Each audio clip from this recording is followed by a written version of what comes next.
Hi guys. So today we're going to talk about some new research that I've been reading about and touch basis on honoring Veterans Day. So here we go.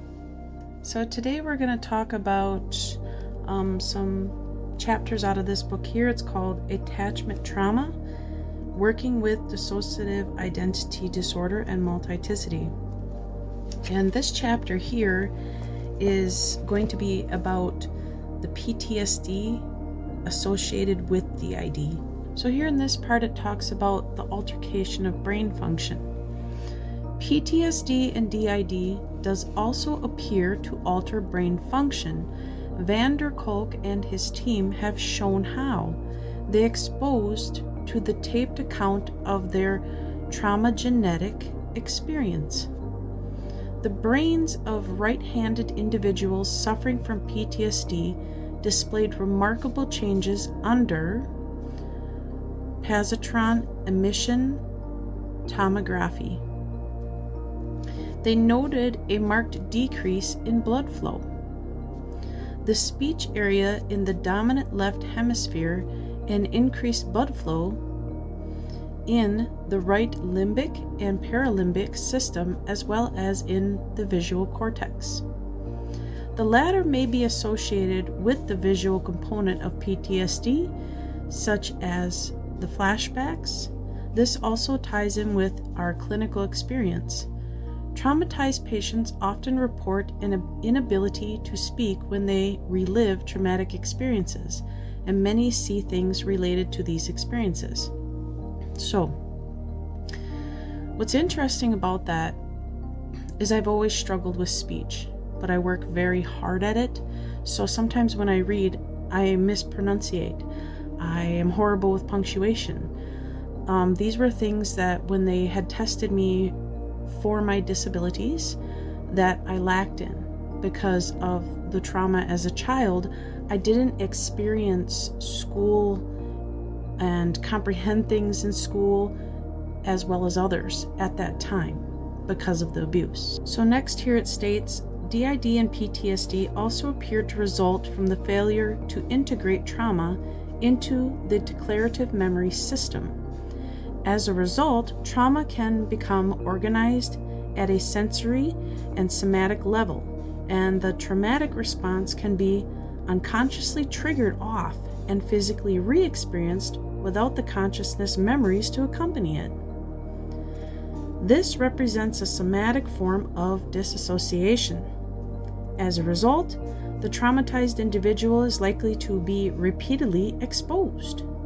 This can expose them to high arousal, which cannot be handled because of an associated inability to modulate such experiences, both biologically and psychologically.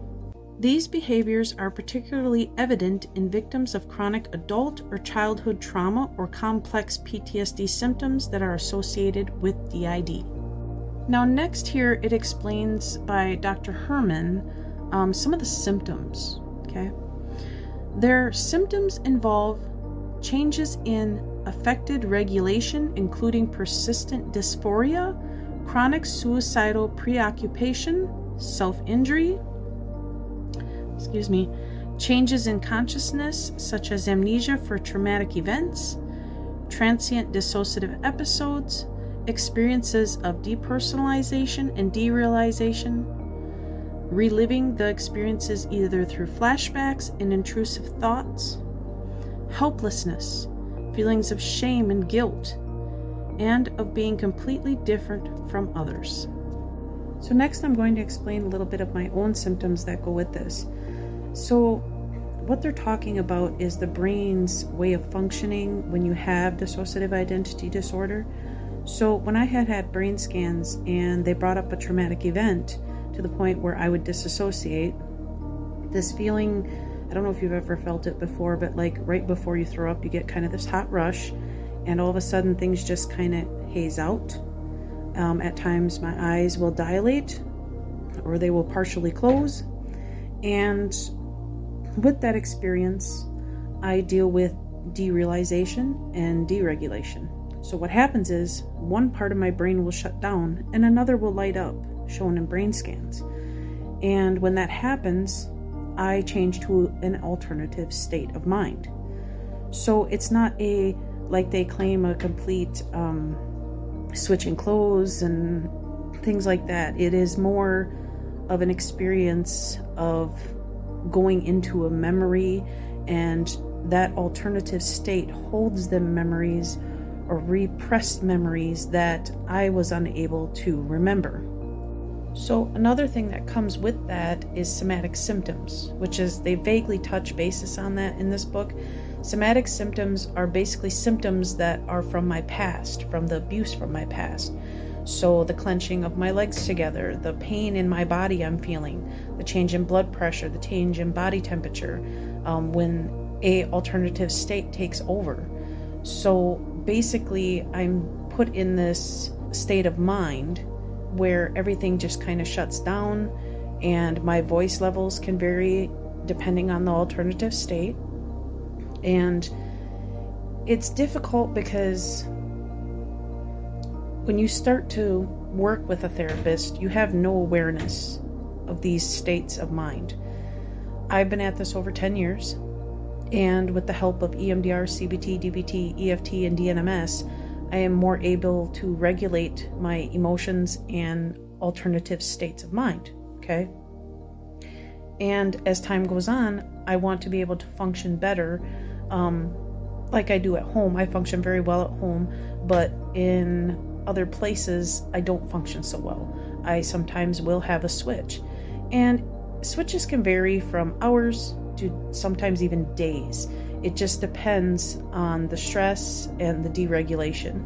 So I hope that helps explain part 1. So in part 2 here, we're going to talk a little bit about the reparenting role and why that's so important. And then we're also going to talk about the CPTSD, DID, and attachment disorders that come with it. In victims of childhood trauma, the repeated experience of terror in relation to their caregivers has many long-term and more specific effects. Van der Kolk points out that, when subject to deprivation, infants appear to develop fewer opioid receptors and therefore need higher levels of endogenous opioid secretion to feel soothed. They may attempt to self-medicate even more markedly than victims of simple trauma by artificially producing a release of endogenous opioids through re-traumatization.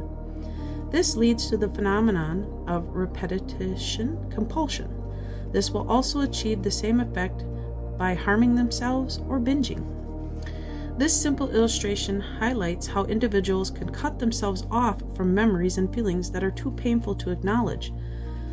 But while they cannot recall these awful events, they are still present somewhere in their mind and can be brought back into action by external or internal triggers, often to recreate the very pain to which the victim was exposed, either to himself or to the other person involved. This disassociation is particularly prevalent in individuals with a history of childhood abuse for reasons that will become clearer when we look at their attachment history. Another phenomenon that also characterizes sufferers of CPTSD and DID is the feeling of guilt they experience in relation to their traumatic experience.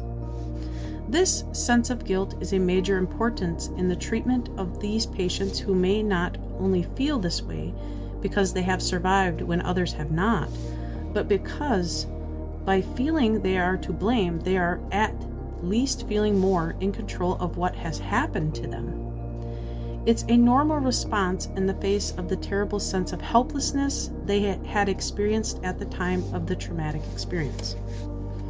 Patients suffering from chronic PTSD/DID have a smaller hippocampus than normal. This phenomenon has been linked to excess of cortisol secretion following long-standing PTSD. In the severe cases of complex PTSD, recent research shows strong links between the early attachment patterns and later psychopathology.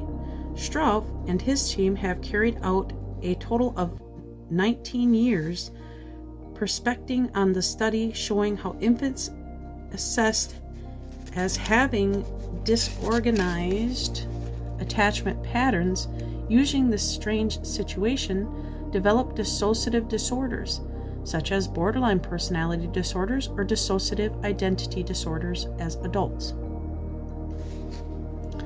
The disorganized infant unpredictable behavior results from the fact that he or she has been treated by his or her own caregiver, the very same person who is supposed to provide the infant with a secure base, in desperate need to preserve their life-giving attachment. These children will cut off or disassociate themselves from memories and experience which could threaten this attachment bond. The development failure resulting from the deprivation and abuse leads to internal splitting. For the parent to a good, idolized, and desperately needed attachment figure, and a bad, rejection and traumatizing figure. This split identification is clearly seen in people suffering from BPD, DID, or complex CPTSD. The resultant inability to integrate this split models of attachment make people with this disorder unable to grieve and to mourn. So they're talking about numbing, basically.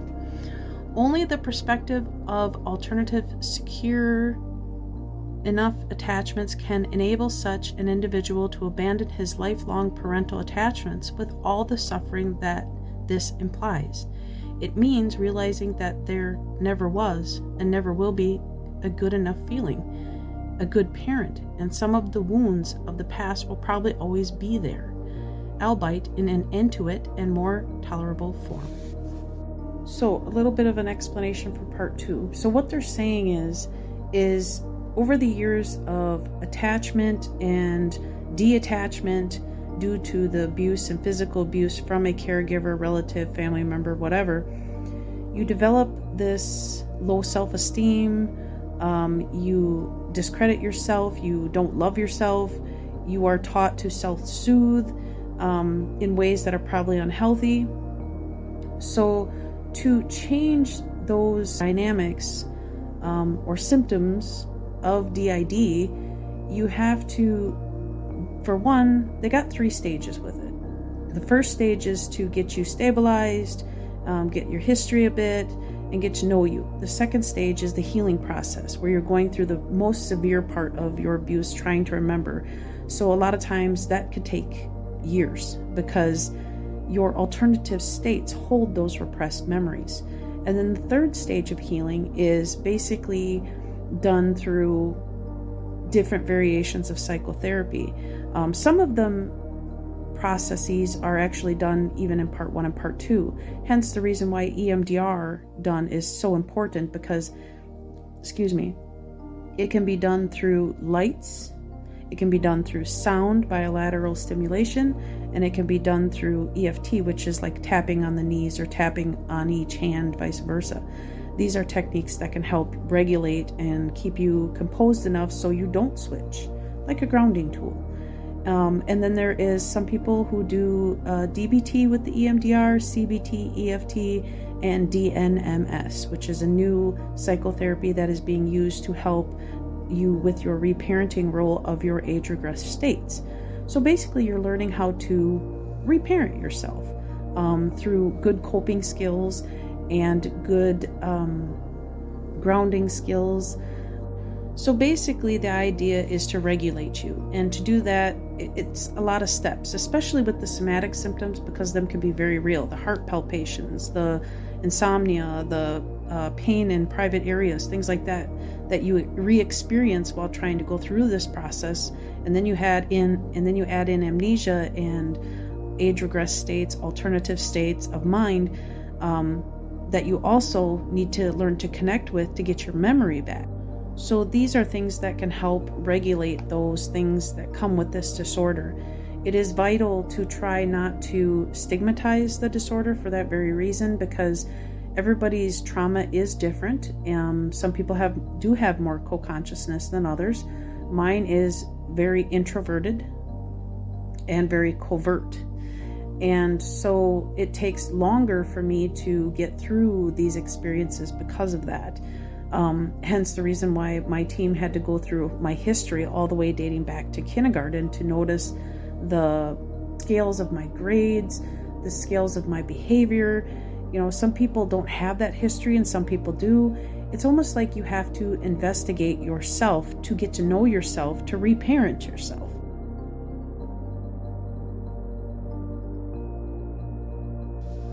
So for Veterans Day today, I wanted to talk a little bit about my dad. He loved his history. He loved to dig into our family history and figure things out. He worked very hard, and farming was his passion, and fixing equipment was his passion. So there was a lot of times where my dad wasn't home most of the time because he'd be working at the neighbors fixing farm equipment. And sometimes he'd let me go with him, and sometimes he had to work on really complicated things that I couldn't be there with him. Sometimes it wasn't easy for him. I think things from his past he'd remember was difficult for him, but he always had a really big heart for animals, and I think he trusted animals more than he did people. I think that's why he enjoyed farming so much. And fixing things was one of his fun things. You know, he'd always like to make things, bikes, fix old vehicles. He was very good at that. He also liked to do electricity, putting electric things in homes and things like that. He was big on building. He built every home that was on our property and the barn and things like that. He kind of had a goofy side too. Once in a while would come out, and he'd definitely with the three-wheelers, or when he'd make something new that, like mini motorbikes and things like that, he'd get goofy. His biggest joy was making my mother happy. He would do anything and everything he could to make her happy. And a lot of it had to do with my mother didn't have a driver's license. She wasn't really interested in the real world. And she's still that way today. You could put her in the woods and she'd survive just fine, but you put her out in the city and she would not survive. My dad spent a lot of time in his garage, and he enjoyed taking antique things and fixing them up so they were new, and then he would sell them to help with the income at home, due to the fact that my mother did not work a job other than the farm work that she done. But there were things that he taught us, that you never forget, especially the three-wheeler tricks and enjoying outdoors and all that. So he also helped a lot of our relatives, my grandparents, especially my mom's dad. He would help with redoing the roofs and things like that, and like I said, the odd things like building things. I think the hardest part was when he had gotten older. We tried to make the best of it as we could and try to celebrate his birthday or his Father's Day, or he was kind of shy in his own way. When he spoke, it was quick and it was with respect. He really enjoyed, especially this one video you see here. This was his first experience with a whipped cream cake, and my brother and I both wanted to make it really special, and he was into the Red Green Show at the time, so we used duct tape and taped it together and covered the cake. But he enjoyed that. It was worth it. Him and my other uncle served in Vietnam, and they would write letters back and forth to each other, keeping in touch with each other. My Uncle Leroy was one of my favorite uncles. He was good to me. He was honest to me. He was a good man. And there was nothing like seeing my dad tinkering and trying to figure out a project and how to put it together and building something new. His brain just never would stop. It always would come up with something he had to try. He had to build. He was always very clean. He actually had the cleanest barn in 6 years in a row for our county, when the inspector would come out and check our barn, and that was a cool thing. That was a really neat thing to be able to be honored with the cleanest barn in the county. So as a child, my father wasn't afraid to let us get into wildlife. For me, that was frogs. I loved frogs. Once in a while we'd be able to see family, and I always wanted to show off my frog collection, and my dad was always supportive of that. He didn't mind me using the 1 cow tank to put my little friends in. And I think when I see the smile on his face and the joy that those moments gave us were very meaningful. We definitely were thankful for them times, because there was a lot of times we didn't get that. So that's all I have today. Loves. Bye.